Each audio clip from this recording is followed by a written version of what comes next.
Hi everyone, welcome back to our channel Ansha Reddy vlogs. ఈరోజు ఆలు పరాటా మన recipe వచ్చేసి ఎప్పుడు ఇంట్లో ఇడ్లీ, దోశ, పూరి ఇవే కదా మనం ట్రై చేస్తాం మార్నింగ్ బ్రేక్ఫాస్ట్కి. సో ఇలా ఈరోజు కొత్తగా బ్రేక్ఫాస్ట్ కావాలి అనుకునే వారి కోసం ఆలు పరాటా ట్రై చేసి చూడండి. మరి ఇది ఆలు పరాటాను ఎలా చేసుకోవాలి, కావాల్సిన పదార్థాలు ఏంటో తెలుసుకుందాం. ముందుగా బంగాళదుంపలను ఉడకబెట్టుకోండి. ఒక గిన్నె తీసుకొని కొన్ని వాటర్ వేసేసి ఒక 4-5 ముక్కలుగా చేసి స్టవ్ ఆన్ చేసుకొని మనం ఈ బంగాళదుంపలన్నీ కూడా మెత్తగా ఉడికిపోవాలి. బంగాళదుంపలన్నీ ఉడికే వరకు మనం ముందుగా ఒక బౌల్ తీసుకొని 1 కప్పు గోధుమ పిండి వేసుకున్నాను. అలాగే 2 టేబుల్ స్పూన్ల మైదా పిండి. మీకు ఒకవేళ కావాలి అనుకుంటే గోధుమ పిండికి బదులు మైదానే వాడుకోండి. నేను మాత్రం ఇక్కడ ఓన్లీ గోధుమ పిండి వాడుతున్నాను. కొంచెం దానికి తగినంత సాల్ట్ వేసుకొని ఫస్ట్ కలిపి పెట్టుకోవాలి. బాగా మిక్స్ చేసుకున్న తర్వాత కొన్ని వాటర్ వేసుకుంటూ మనం చపాతీ పిండికి ఎలా కలుపుకుంటామో అలా కలుపుకోవాలి. బాగా వాటర్ వేస్తే ఏమవుతుందంటే మనకి ఆ పిండి అనేది సరిగ్గా కలపరాదు. సో అందుకే కొన్ని వాటర్ వేసుకుంటూ మెత్తగా కలుపుకోవాలి. పిండి ఎంత సాఫ్ట్గా కలుపుకుంటే అంత బాగా వస్తాయి చపాతీస్ అన్నీ కూడా. అలాగే కొంచెం ఆయిల్ వేసుకొని పిండిని మళ్ళీ ఒకసారి కలుపుకోవాలి. ఈ పిండి అంతా కలుపుకోవడం అయిపోయిన తర్వాత కొంచెం ఆయిల్ రాసి ఒక 10 మినిట్స్ మనం మూత క్లోజ్ చేసుకోవాలి. పిండి కలుపుకునే వరకు కూడా ఆలుగడ్డలన్నీ కూడా బాగా ఉడికిపోయాయి. ఈ ఆలుగడ్డలన్నీ కూడా బాగా మెత్తగా ఉడకాలి. పొట్టు అన్నీ తీసి కూడా ఒక బౌల్లో వేసుకోవాలి. ఉడికిన బంగాళదుంప ముక్కలన్నీ కూడా మెత్తగా స్మాష్ చేసి పెట్టుకోవాలి. ఈ స్మాష్ చేసిన ఆలు అంతా కూడా నేను ఒక 5-6 చపాతీస్కి సరిపోయేటట్టు విధంగా చేస్తున్నాను. మీరు ఎంత క్వాంటిటీ తీసుకుంటే అంత క్వాంటిటీ బంగాళదుంప తీసుకోండి. ఇక్కడ నేను తరిగిన అల్లం ముక్కలు, కరివేపాకు, వెల్లుల్లి, చాప్డ్ ఆనియన్స్, స్ప్రింగ్ ఆనియన్స్, ఉల్లికాడలు, పచ్చిమిర్చి, కొత్తిమీర,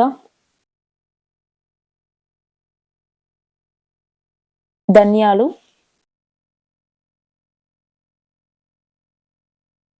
రెడ్ చిల్లీ ఫ్లేక్స్, సాల్ట్, పసుపు, ధనియా పౌడర్, గరం మసాలా, చాట్ మసాలా, కారం, ఇవన్నీ కూడా మొత్తం బాగా కలిసేటట్టు కలుపుకోవాలి. ఒక ముద్ద చేసుకోవాలి ఇదంతా కూడా.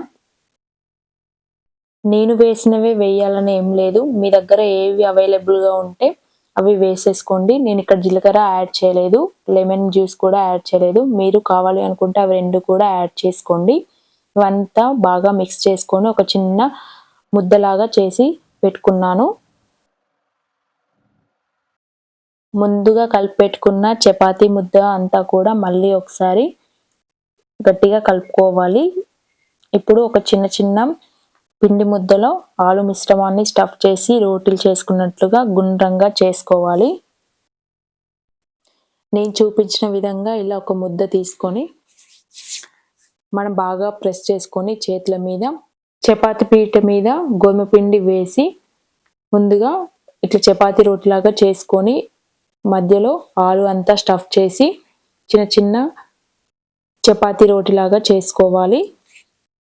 ఇలా మధ్యలో కూడా మీరు స్టఫ్ చేసుకొని ఆలు మిశ్రమాన్ని ఇలా కూడా చేసుకోవచ్చు. నేను ఒక 2 టైప్స్గా చూపించాను ఇక్కడ మీకు. పరాటాస్ అన్నీ చేసుకోవడం అయిపోయిన తర్వాత స్టవ్ ఆన్ చేసుకొని చపాతీస్ కాల్చుకునే ప్యాన్ పెట్టుకోవాలి.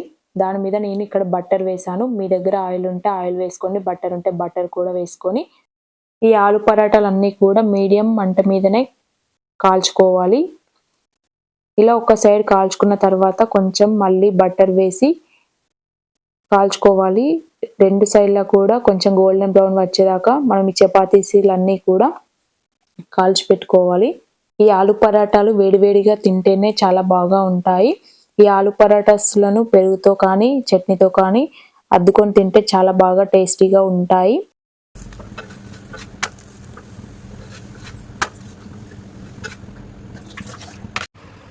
ఈ వీడియో మీకు నచ్చినట్టయితే లైక్ చేయండి, షేర్ చేయండి and subscribe to my channel. Thanks for watching.